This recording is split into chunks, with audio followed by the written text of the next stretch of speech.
Hello বন্ধুরা, সবাই positive mind নিয়ে রিডিংটা দেখবেন। আজ দেখে নেব বহুদিন ধরে যারা নো কন্ট্যাক্টে আছো তাদের পার্টনাররা কি এখন ফেরার কথা ভাবছে। Thank you universe, thank you so much.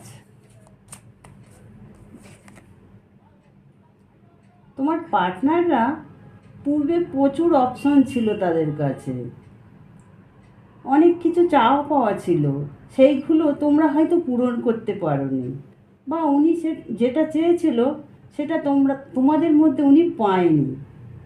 তাই সেগুলো পূরণ করতে গিয়ে উনি ওই মাল্টিপল চয়েসের পিছনে দৌড়েছিল, যার ফলে তোমাদের সাথে ইনজাস্টিস করেছিল, তোমাদের রেসপন্সিবিলিটি নেননি। যেখানে সম্পর্কে রিস্ক নেবার কথা ছিল, তোমাকে রিস্কে ফেলে উনি চলে গিয়েছিল।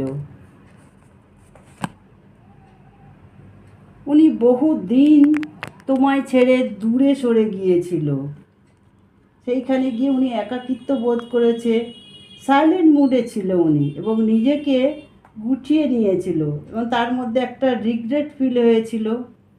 তিনি তখন হিলিং পজিশনে ছিল এবং সব বুঝতে পেরেছিল, তাই তিনি নিজেকে ঈশ্বরের কাছে স্যারেন্ডার করে দিয়েছিল। উনি এখন অতীতের দিকে তাকিয়ে আছে, যে ওনার যেসব ভুল ভ্রান্তিগুলো হয়েছিল সম্পর্কের মধ্যে, যেসব ধোঁয়াশা কুয়াশা ছিল, ধীরে ধীরে ওনার কাছ থেকে সব কেটে যাচ্ছে। উনি এখন বুঝতে পেরেছে যে পূর্বে যা করেছিল সেগুলো সব ওনার ভুল ছিল। এখন সে তোমাকে ফিরে পেতে চাইছে এবং উনি তোমার সাথে আবার যোগাযোগ করতে চাইছে। 9 দিন, 9 মাস, কারো কারো আবার 9 বছরও লেগে যেতে পারে বন্ধুরা।